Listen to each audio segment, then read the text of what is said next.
Today, the latest weapons, coupled with the fighting skill of the American soldier, stand ready, on the alert all over the world to defend this country, you, the American people, against aggression.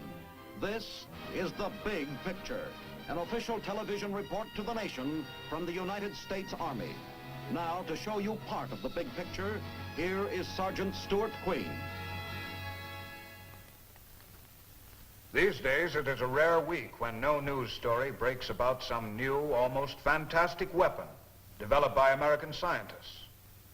But no matter how many valuable devices are added to our defense arsenal, the basic, vital element of the United States Army remains constant: the individual soldier. He may have any one of 1,000 jobs, but every soldier and every job are directly related to a single unswerving purpose.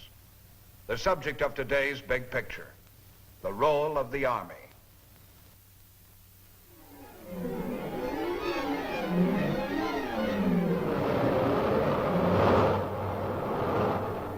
Today, mankind lives in a state of civil and military revolution unparalleled in history.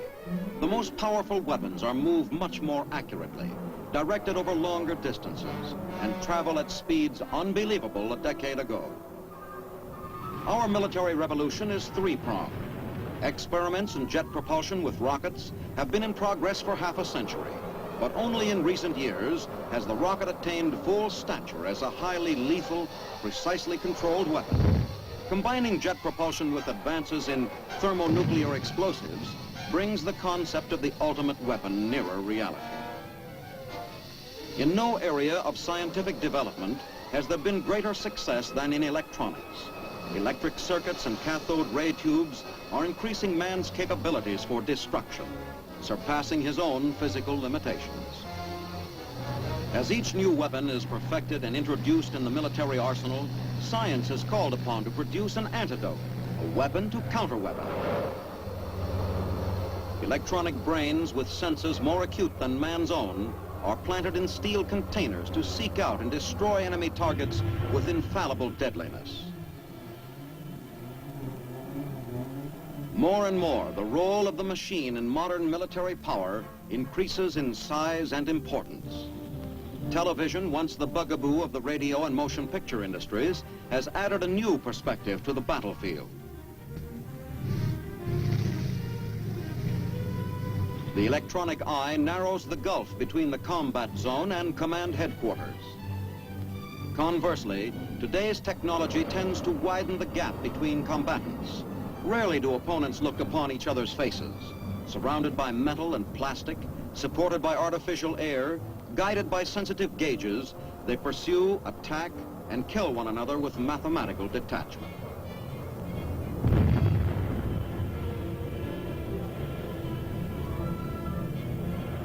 However, at the core of every machine, or setting every machine in motion, is the individual fighting man.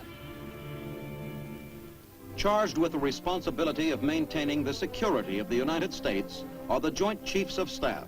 Under their command are both the machines and the manpower of the United States Army, Navy, and Air Force. To the Navy, naturally, falls the mission of controlling the seas.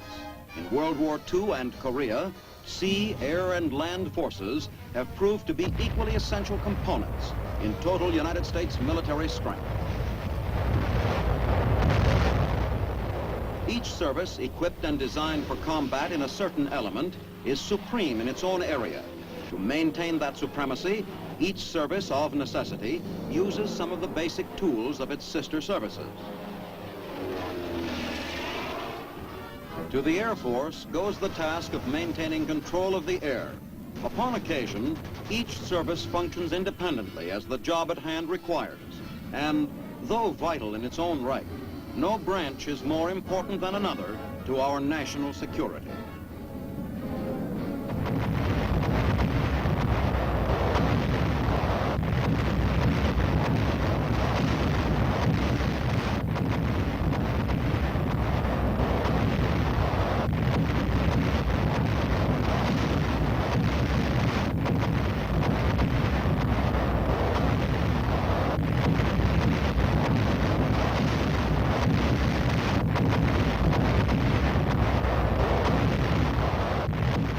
Just as the Navy takes to the air, so the Air Force frequently operates in the natural domain of the Army, the land.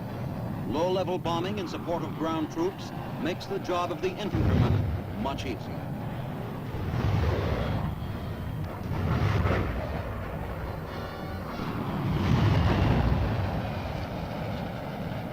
With the advent of the atomic era, a new and formidable mission was assigned the Air Force: massive retaliation against any aggressor.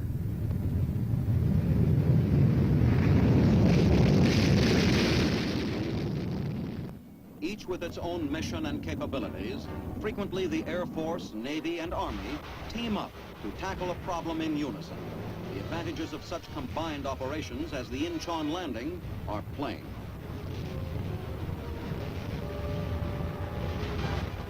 With the changes being wrought by the jet atomic electronic revolution, the concept of inter-service cooperation is being strengthened, while at the same time, each branch is working toward a goal of self-sufficiency within its own area of operations. A new combined striking force incorporating nuclear-powered ships, atomic artillery, and air-guided missiles would make the Incheon invasion pale by comparison. But such a force would be vulnerable to the very weapons it turns to its advantage. Yet, in the middle of this military revolution, one principle remains constant. The Army, Navy, and Air Force all exist to maintain the sovereignty and security of the United States, to keep inviolate the land mass of the nation. The land, in the final analysis, is the prize of war.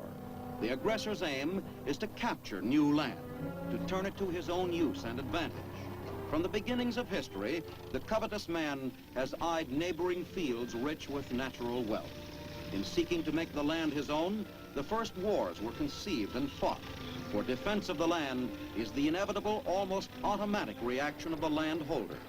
Battles for farmlands gave way to wars for kingdoms, and then to holocausts fanned by political ideologies. But invariably, the decision to openly employ arms to gain an end is based upon the attacker's desire to capture the land, to control the people who inhabit it. The wealth represented by America's farmlands has been joined by an even more obvious symbol of prosperity: the structures which house our industrial giants. Here, the products of the land are refined and transformed into the necessities and luxuries of American life. These are the targets of an enemy for destruction or his own enrichment.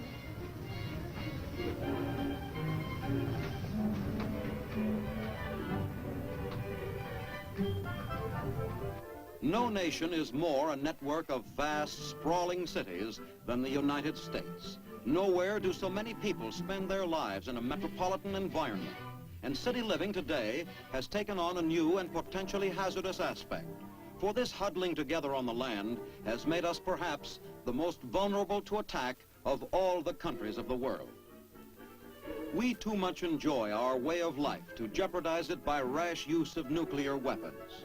Our primary purpose in nuclear experiments and military preparedness is to discourage any other power from resorting to war as an instrument of its policy. But should another war be forced upon us, no matter how big the hydrogen bomb, no matter how many guided missiles are launched, the final winning of the war will still be the dirty business of soldier fighting soldier. Cities, industries, and millions of people may be wiped out, but ground troops will have to be sent to occupy the countryside to control any survivors.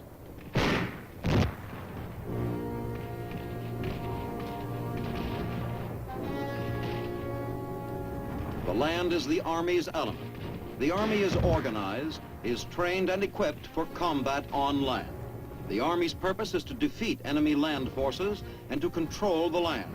The Army's role is unique. It makes war against men, defending our people against attack, attacking the enemy's forces in turn. The Army, the men who comprise it, comes into direct contact with the enemy. Many of the weapons of ground combat change, but the infantryman's role is the same. It is a personal relationship between him and the enemy, a problem of kill or be killed. The Army's losses are measured in terms of men, of human life. not equipment. By its very nature, the Army is singularly qualified to accomplish certain jobs. It provides a positive defense against enemy land forces. It combats guerrilla action, and by maneuver, the Army forces the enemy into positions where he is vulnerable to attack by a variety of weapons.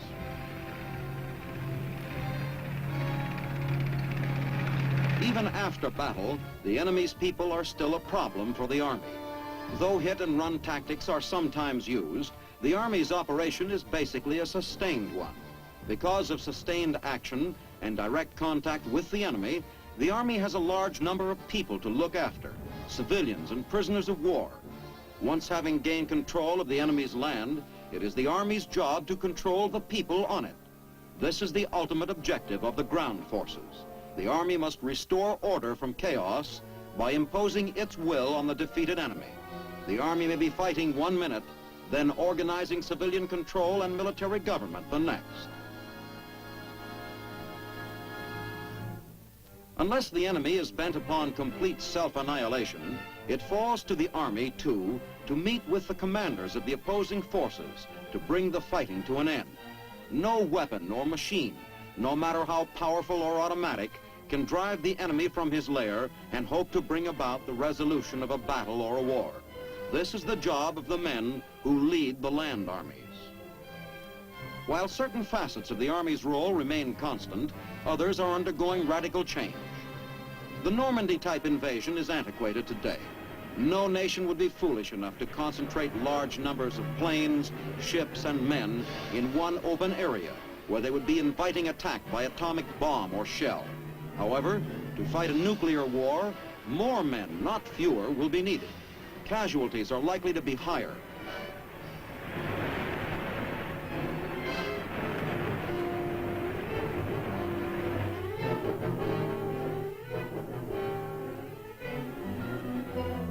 The use of atomic weapons directly at the front requires some basic changes in Army tactics: greater dispersion, better control, speed and cross-country mobility. All of these become vital elements in organizing a successful campaign. Currently, the only answer to guided missiles is dispersion and camouflage. The answer to mass force is mobility. Targets for atomic artillery cannot be created by the weapons themselves. The enemy must be forced to collect in pockets by the Army's ground troops taking advantage of existing terrain. The commander on the ground must have not only atomic weapons, but also sufficient forces to create targets for his weapons. The Army's aim is to keep its own battalions strung out to avoid atomic attack by the enemy, while forcing him to consolidate. The target is no longer the weak spot for the breakthrough, but rather the enemy concentration worth an atomic shell.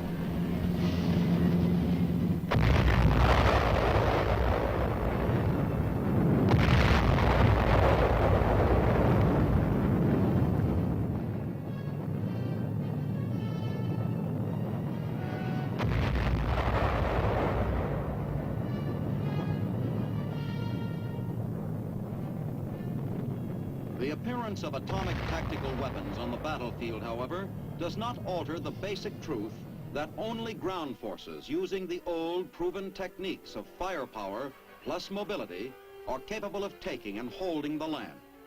Ground blasted by atomic firepower must still be physically occupied by troops before it can be considered secure. Once shaken by atomic fire, enemy troops and installations must be cleaned up before the enemy can recover. Recruiting men, then training them to become effective soldiers, is an important part of the Army's task. Under our present draft and enlistment programs, this is a continuous process, preparing the recruit to replace the trained man who has been discharged. The step from high school or college to battlefield or atomic battlefield has become enormously enlarged in recent years. Moreover, the turnover in personnel demands constant replacement, an increasingly difficult task in itself. The Army takes full advantage of civilian skills, but there is no civilian skill comparable to ground combat. There is no civilian activity requiring the year-round physical fitness required of the infantryman. and there is no civilian tool comparable to the M1 and a carbine. Thanks to the marvels of science, the individual soldier today must know not only his foxhole and M1 inside and out, but also the whys and hows of a wide range of elaborate equipment. And as the scientific marvels increase, so the demand for technicians increases proportionately. As a result, the average inductee or enlistee must be better trained in more skills than ever before. Moreover, more personnel are needed to fill the constantly lengthening job lists. The training task is truly staggering. The recruit must be first trained in an entirely new profession, that of a soldier. Then, frequently, he must learn to understand, operate, service, and repair the countless new weapons and devices of the atomic era. New methods of supplying the Army reflect the whole spirit of change and adjustment. The division of World War II was tied to its supply lines. It could not operate when these lines were cut. Highways and railroad lines are static, too open to attack. Once a supply train has been devastated, the problem of repairing the tracks is compounded by the need to clean up the debris and the ruined supplies themselves. Harbors are equally vulnerable and useless after direct hits when channels and dock space may be clogged for weeks. All the Army's training, its weapons and supply efforts are aimed at the ultimate purpose of assisting the American soldier in combat to meet the enemy's forces and to defeat or destroy them. The battle groups of the future, as they are being organized today, will be able to fight with only the supplies they can get by air. Thanks to the parachute and the helicopter, the word beachhead may be erased from the fighting man's vocabulary.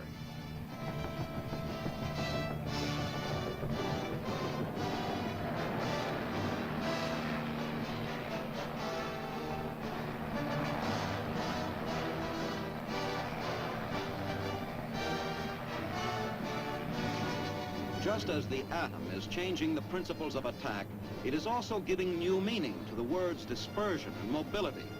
Following a close-in atomic attack, troops drop in on the enemy in a vertical envelopment. The advantages of surprise, swiftness, and widespread force work well for the airborne infantryman.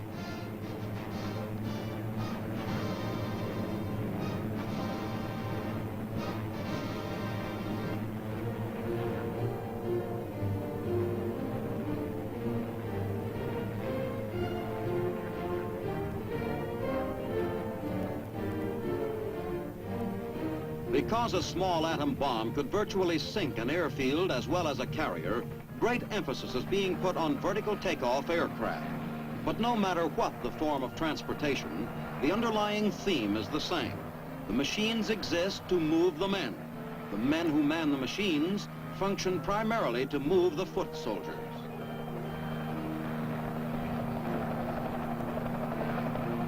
Freed, in part, of the slower, more vulnerable avenues of supply offered by highway, rail, and ship, the new attack teams receive weapons, ammunition, and supplies by air. By using new weapons and revolutionary methods of attack and supply, conventional U.S. ground forces are rendered more powerful, man for man, than those of any enemy.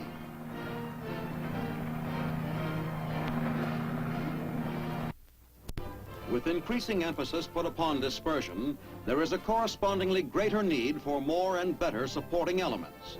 With small units deployed over vaster areas than in the past, communications personnel must assume more and heavier responsibilities.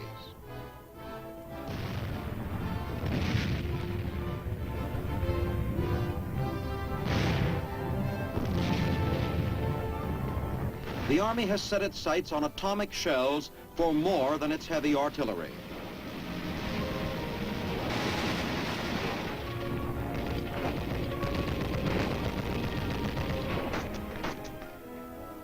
This boost in firepower for smaller weapons is comparable to the introduction of gunpowder in the day of the bow and arrow. The archer gave way to the fusilier. The weapon altered, but not the man. The major change was tactical. So today, the foot soldier's job is the same, the most important in battle. But his method of operation is becoming radically different.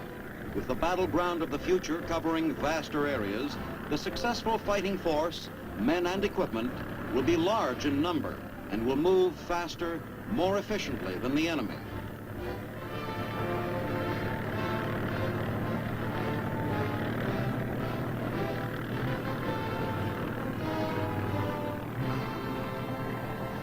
Not only as a fighting force is the U.S. Army a power for peace.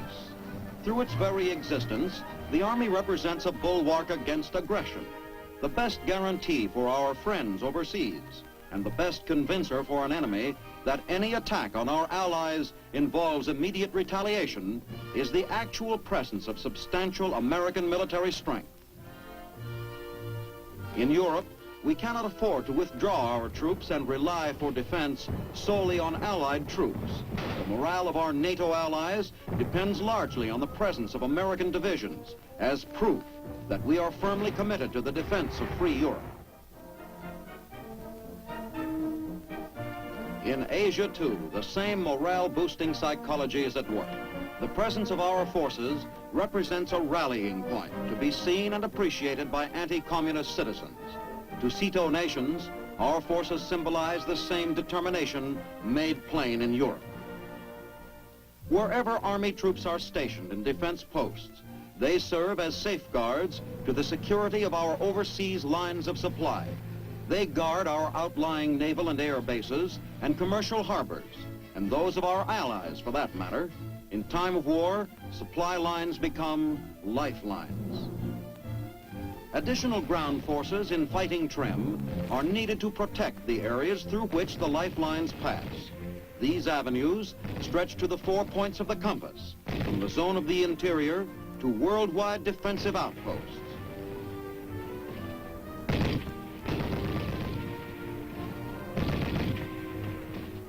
With the polar air routes open for shortcut attack, our warning and defensive bases are moving further and further north.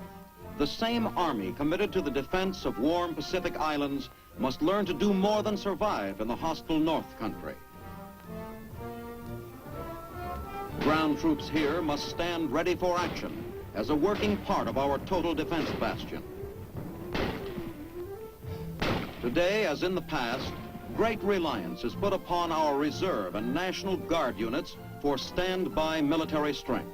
Steps are being taken to enable these units to attain and maintain a far higher standard of peacetime readiness than they have ever had before. It is vital, because whether the status quo prevails for years or whether tensions increase to the point of imminent eruption, we shall need ground troops of very high quality, and in a major war, a great many of them. Unfortunately, a factor called time compression by military strategists must be reckoned with. This concept recognizes that in the first hours of war, atomic weapons will deal out destruction unparalleled in conventional warfare. Hence, active forces are more essential than ever to counter the first attack. No matter how rapid the reserves can be mobilized, the decisive phase of a major war may be terrifyingly short. To keep our guard up against a deceitful attack, the United States must maintain a striking force that is strong enough to check local communist acts of aggression on the spot. If the United States has this expanded ability to send ground troops into danger spots, the chances are good that we will not be forced to use them. Without enough forces at our disposal, we invite the communists to take risks at good odds. It is the Army's job to see that the risks are not taken. Ground combat is violent and dirty, a nasty and vicious business. By its very nature, it is repulsive to civilized man. It is so repulsive that it's difficult to find men anxious to handle the job. But in times of crisis, America has always produced men with enough guts to fulfill the Army's mission, to meet the enemy, muzzle to muzzle, bayonet to bayonet.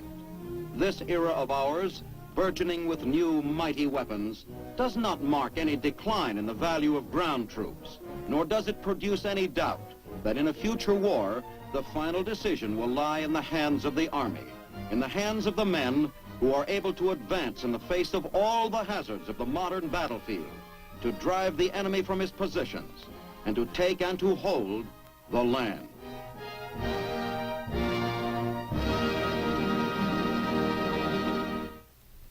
An army with weapons is more effective, certainly, than an army without. Yet as long as the basic ingredient, people, remains, the army will exist and its unchanging mission will exist to conduct sustained land combat for the purpose of controlling land and the people on it in the interest of the security of the United States. Now, this is Sergeant Stuart Queen inviting you to be with us again next week for another look at the big picture. The Big Picture is a weekly television report to the nation on the activities of the Army at home and overseas. Produced by the Signal Corps Pictorial Center. Presented by the United States Army in cooperation with this station. You too can be an important part of the Big Picture. You can proudly serve with the best equipped, the best trained, the best fighting team in the world today, the United States Army.